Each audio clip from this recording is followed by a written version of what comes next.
तनुज, तुम क्या देख रहे हो? मैं डिस्कवरी चैनल पर वाइल्ड सफारी देख रहा हूं। वाह, ये तो बहुत ही रोचक और ज्ञानवर्धक कार्यक्रम है। आदित्य, क्या तुम कृपया कुछ किनारे हटोगे? मेरा रिमोट काम नहीं कर रहा है। क्या ये अब कर रहा है? हाँ, धन्यवाद। लेकिन ऐसा क्यों हुआ? जब तुम रिमोट के सामने आ गए तो इसने काम क्यों नहीं किया? क्या तुम्हें पता नहीं कि अवरक्त किरणें यानी इंफ्रारेड रेज शरीर से होकर नहीं गुजर सकती? अवरक्त किरणें ये क्या होती हैं?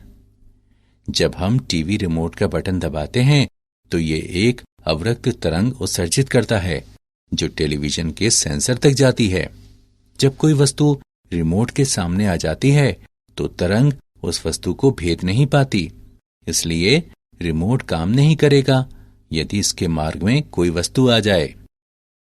लेकिन रेडियो सिग्नलों में यह किस प्रकार संभव है जो बहुत लंबी दूरियों तक गमन करते हैं?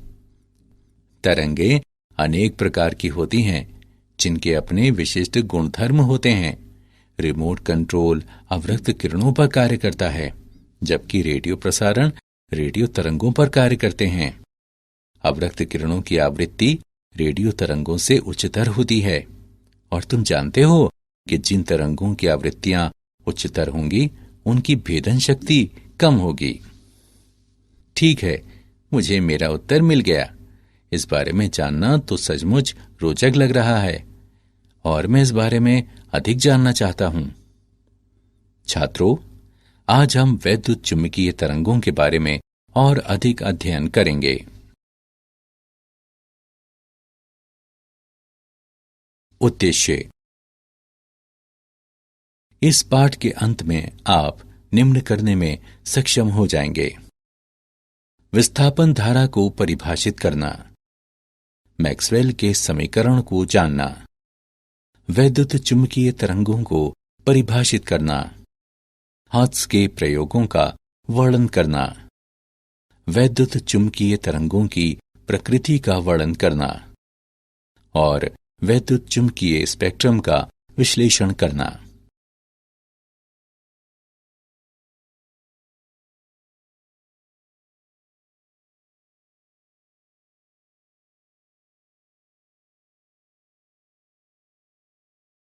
विस्थापन धारा। समय के साथ विद्युत फ्लक्स के परिवर्तन के कारण विद्युत परिपथ के कुछ भाग के माध्यम से प्रवाहित होने वाली धारा विस्थापन धारा कहलाती है। एक संधारित्र पर विचार करें जिसे धारा I को नियतांक रखते हुए आवेशित किया गया है। एम्पियर के नियम के अनुसार वक्र C के परितः B का रेखा समाकल C से आबद्ध पृष्ठ के माध्यम से प्रवाहित धारा I के म्यू नॉट गुने होने चाहिए। इसका आशय है कि पृष्ठ S1 के लिए B.dl का समवृत्त समाकल बराबर म्यू नॉट I, लेकिन पृष्ठ S2 के लिए जिसके माध्यम से धारा प्रवाहित नहीं होती है, B.dl का समवृत्त समाकल बराबर 0। इसका अर्थ है कि यहां एक विसंगति है। संधारित्र प्लेटों के बीच में अचालक में परिवर्तनशील विद्युत क्षेत्र से संबद्ध धारा अवश्य होनी चाहिए। प्लेटों पर आवेश परिवर्तन की दर ε0d/dt ऑफ EA, जो ε0d phi E/dt है। अतः विस्थापन धारा निम्न होगी: ID बराबर ε0d phi E/dt। पृष्ठ S2 के माध्यम से विस्थापन धारा का परिमाण पृष्ठ S1 के माध्यम से चालन धारा के परिमाण के समान होगा। अब एम्पियर का नियम निम्न रूप लेता है: B.dl का समवृत्त समाकल बराबर म्यू नॉट गुणे I plus ε0d phi E/dt। Maxwell का समीकरण। मैक्सवेल के समीकरण कहलाने वाले निम्न 4 समीकरण वैद्युत चुंबकत्व के मूलभूत समीकरण कहलाते हैं। 1. विद्युत संबंधी गाउस नियम। E डॉट dA का संवृत्त समाकल बराबर Q/ε0। 2. चुंबकत्व संबंधी गाउस नियम।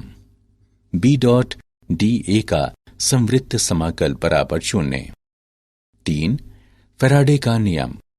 E डॉट dl का संवृत्त समाकल बराबर -d phi B/dt। 4. Ampere Maxwell नियम।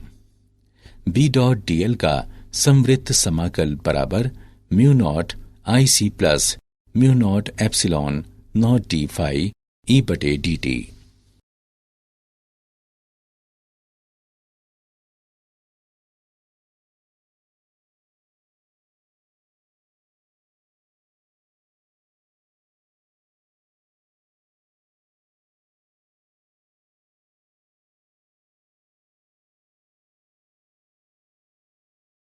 वैद्युत चुंबकीय तरंगें।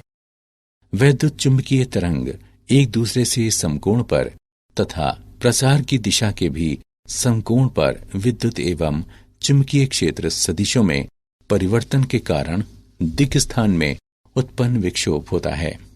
ये तरंगें अनुप्रस्थ प्रकृति की होती हैं।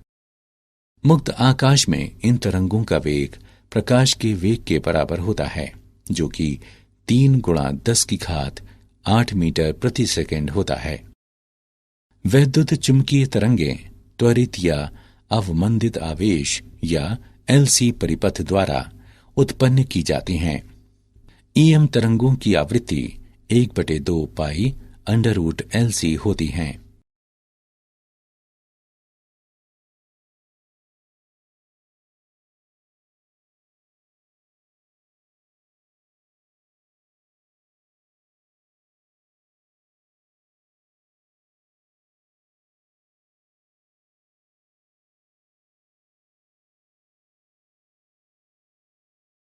उदाहरण। आइए वैद्युत चुंबकीय तरंगों का एक उदाहरण देखें।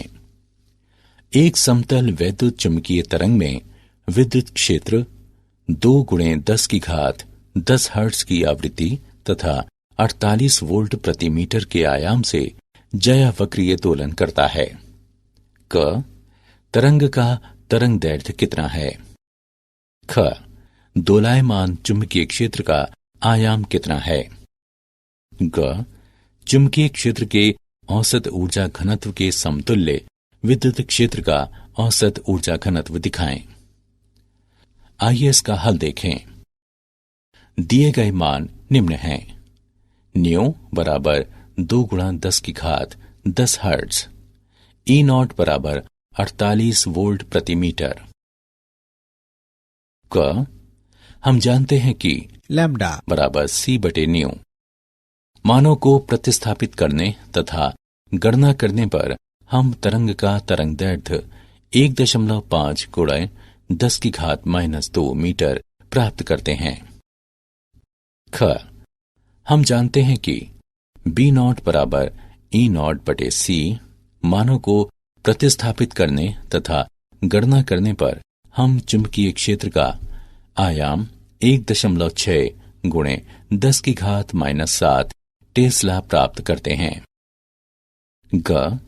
विद्युत क्षेत्र का ऊर्जा घनत्व 1/ε0 E वर्ग है। चुंबकीय क्षेत्र का ऊर्जा घनत्व 1/2 μ0 B वर्ग है। हम जानते हैं कि E बराबर CB तथा C बराबर 1/√μ0 ε0। उपरोक्त दोनों समीकरणों को हल करने पर हम विद्युत क्षेत्र का औसत ऊर्जा घनत्व चुंबकीय क्षेत्र के औसत ऊर्जा घनत्व के समतुल्य प्राप्त करते हैं।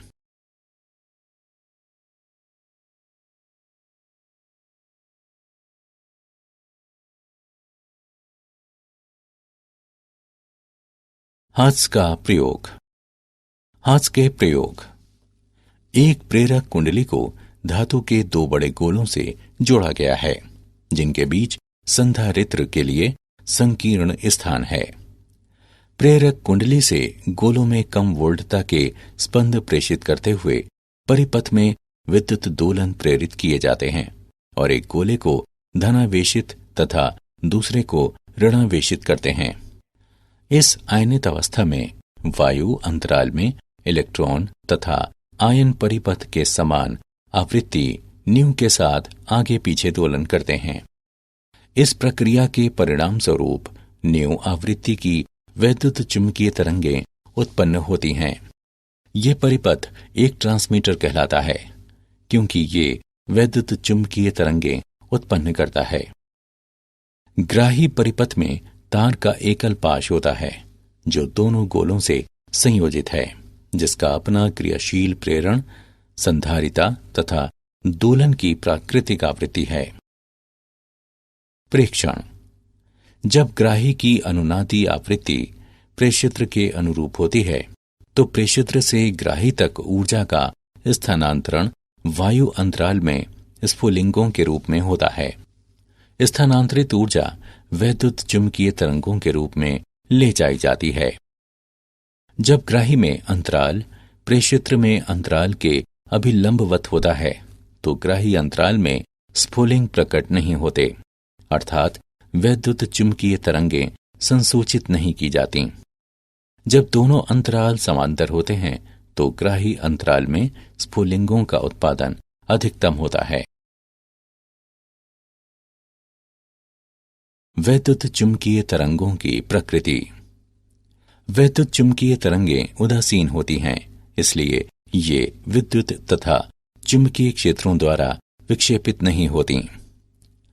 वैद्युत चुंबकीय तरंगों में परावर्तन, अपवर्तन, व्यतिकरण, विवर्तन तथा ध्रुवण के गुणधर्म प्रदर्शित होते हैं। वैद्युत चुंबकीय तरंग में वैद्युतिक तथा चुंबकीय क्षेत्र सदैव समान कला में होते हैं। वैद्युत चुंबकीय तरंग में विद्युत सदिश प्राकाशिक प्रभावों हेतु उत्तरदायी होता है तथा प्रकाश सदिश भी कहलाता है। वैद्युत चुंबकीय तरंग में तरंग संचरण की दिशा में ऊर्जा का प्रसार विद्युत तथा चुंबकीय क्षेत्र सदिशों के माध्यम से होता है। एक वैद्युत चुंबकीय तरंग में विद्युत ऊर्जा घनत्व तथा चुंबकीय ऊर्जा घनत्व के मान बराबर होते हैं। पदार्थ माध्यम में वैद्युत चुंबकीय तरंगों की चाल निम्न समीकरण द्वारा व्यक्त की जाती है: न्यू बराबर C/N।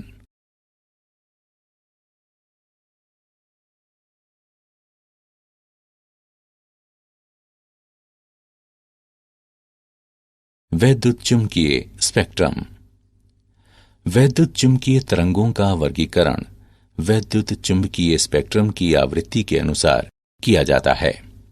एक प्रकार की तरंग तथा दूसरे प्रकार की तरंग के बीच कोई स्पष्ट विभाजन रेखा नहीं होती। वर्गीकरण मोटे तौर पर इस पर आधारित होता है कि तरंगें किस प्रकार उत्पन्न या संसूचित की जाती हैं। आइए घटते तरंग दैर्ध्य के क्रम में इन विभिन्न प्रकार की वैद्युत चुंबकीय तरंगों का वर्णन करें।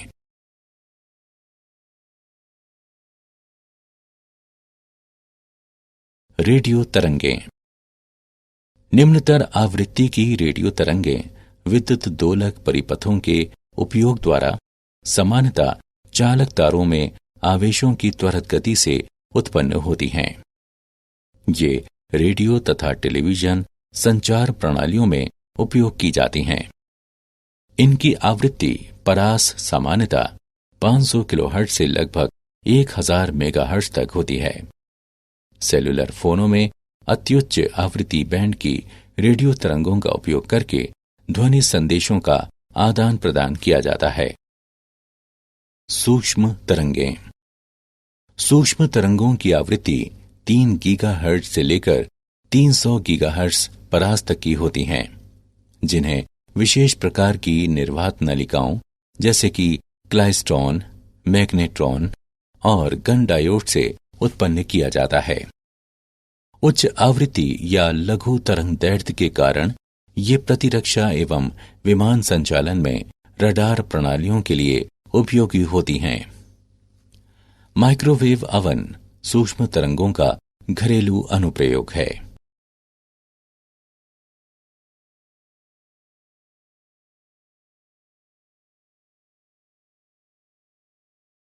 अवरक्त तरंगें। इनका तरंग दैर्ध्य 10⁻³ मीटर से लेकर 7.8 गुणे 10⁻⁷ मीटर तक होता है। ये तरंगें अणुओं तथा गर्म पिंडों से उत्पन्न होती हैं और कई बार ऊष्मा तरंगें भी कहलाती हैं। उद्योगों, औषधियों, खगोल विज्ञान आदि में इनके अनेक अनुप्रयोग हैं। अवरक्त विकिरण हरित गृह प्रभाव में भी एक महत्वपूर्ण भूमिका निभाता है। अवरक्त संसूचकों का उपयोग भू उपग्रहों में सैन्य प्रयोजनों से तथा फसलों की वृद्धि का प्रेक्षण करने के लिए किया जाता है। घरों में रिमोट स्विचों में अवरक्त तरंगों का व्यापक उपयोग किया जाता है।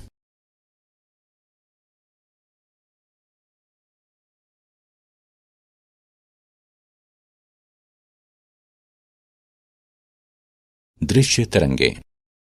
ये ऐसी तरंग दैर्ध्य वाला संकीर्ण बैंड होता है जिसके प्रति हमारे रेटिना संवेदनशील होते हैं। इसकी परास लगभग 4×10⁻14 हर्ट्ज से लगभग 7×10⁻14 हर्ट्ज तक होती है। परमाणुओं और अणुओं के घटकों, विशेष रूप से इलेक्ट्रॉनों की गतियों में आंतरिक समायोजन के परिणाम स्वरूप उनके द्वारा प्रकाश उत्पन्न किया जाता है।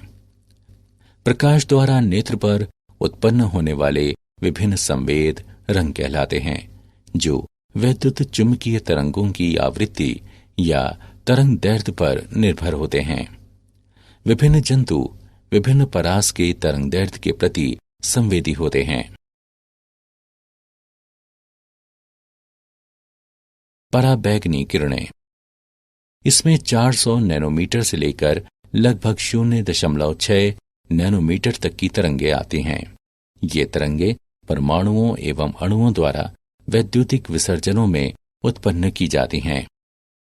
सूर्य पराबैंगनी विकिरण का एक अत्यंत शक्तिशाली स्रोत है और धूप ताम्रता के लिए यही कारक मुख्यतः उत्तरदायी है, लेकिन इसका अधिकांश भाग ओजोन परत द्वारा अवशोषित कर दिया जाता है। बड़ी मात्राओं में पराबैंगनी प्रकाश मानवों पर नुकसानदेह प्रभाव डालता है। वेल्डिंग आर्क द्वारा बड़ी मात्रा में पराबैंगनी विकिरण उत्पन्न होता है, जिससे अपनी आंखों को सुरक्षित रखने के लिए वेल्डर विशेष कांच के बने चश्मे पहनते हैं। यूवी किरणों का उपयोग नेत्र सर्जरी में किया जाता है तथा यूवी लैंप जल शोधकों में कीटाणुओं को मारने के लिए उपयोग किए जाते हैं। एक्स किरणें।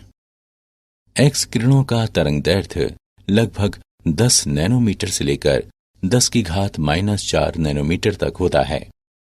एक्स किरणें किसी धात्विक लक्ष्य पर उच्च ऊर्जा वाले इलेक्ट्रॉनों की बौछार कराते हुए उत्पन्न की जा सकती हैं। एक्स किरणें जिन पदार्थों से गुजरती हैं उन्हें वियोजित या आयनित करते हुए उसके परमाणुओं और अणुओं को प्रभावित करती हैं। एक्स किरणें चिकित्सीय अनुप्रयोगों जैसे कि चिकित्सा में नैदानिक उपकरणों तथा कुछ प्रकार के कैंसरों के उपचार में उपयोग की जाती हैं। गामा किरणें। ये वैद्युत चुंबकीय तरंगें नाभिकीय अभिक्रियाओं से उत्पन्न होती हैं। गामा किरणें वैद्युत चुंबकीय स्पेक्ट्रम की ऊपरी आवृत्ति परास में आती हैं और इनका तरंग दैर्ध्य लगभग 10⁻⁻10 मीटर से लेकर 10⁻⁻14 मीटर तक होता है। गामा किरणें अनेक रेडियोधर्मी पदार्थों द्वारा उत्पन्न की जाती हैं और नाभिकीय रिएक्टरों में बड़ी मात्राओं में उपस्थित रहती हैं। ये विकिरण रेडियोधर्मी नाभिकों द्वारा भी उत्सर्जित किए जाते हैं। चिकित्सा में कैंसर कोशिकाओं को नष्ट करने के लिए इनका उपयोग किया जाता है। क्या आप जानते हैं, मैक्सवेल ने समय के साथ परिवर्तनशील विद्युत और चुंबकीय क्षेत्रों के बीच संबंध स्थापित किया तथा इसके लिए समीकरणों का सेट प्रस्तावित किया। उन्होंने दिखाया कि प्रकाश एक वैद्युत चुंबकीय तरंग है। उन्होंने रंग दृष्टि का मात्रात्मक सिद्धांत विकसित किया। दीर्घ तरंगों की ऊर्जा लघु तरंगों से कम होती है। अंतरिक्ष से दीर्घ तरंगें पृथ्वी के वायुमंडल में आसानी से प्रवेश कर जाती हैं। पृथ्वी के ऊपर 45 से 250 मील तक विस्तृत आयनमंडल रेडियो तरंगों को परावर्तित कर सकता है। व्यतिकरण प्राप्त रेडियो संकेतों की गुणवत्ता को प्रभावित करके ध्वनि को विकृत कर सकता है या टेलीविजन चित्र को छायाओं में बदल सकता है। सारांश। आइए हमने जो कुछ सीखा है उसे संक्षेप में दोहराएं। समय के साथ विद्युत फ्लक्स के परिवर्तन के कारण विद्युत परिपथ के कुछ भाग के माध्यम से प्रवाहित होने वाली धारा विस्थापन धारा कहलाती है। वैद्युत चुंबकीय तरंग एक दूसरे से समकोण पर तथा प्रसार की दिशा के भी समकोण पर विद्युत एवं चुंबकीय क्षेत्र सदिशों में परिवर्तन के कारण दिक्स्थान में उत्पन्न विक्षोभ होता है।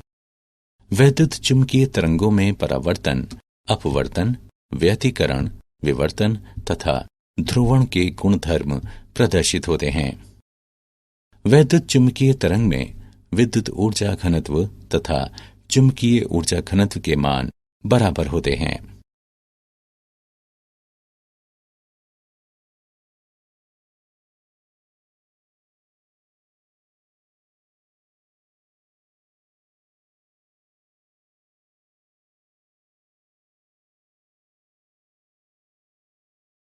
आवृत्ति के अनुसार वैद्युत चुंबकीय तरंगों का वर्गीकरण वैद्युत चुंबकीय स्पेक्ट्रम कहलाता है। रेडियो तरंगें चालक तारों में आवेशों की त्वरित गति से उत्पन्न होती हैं।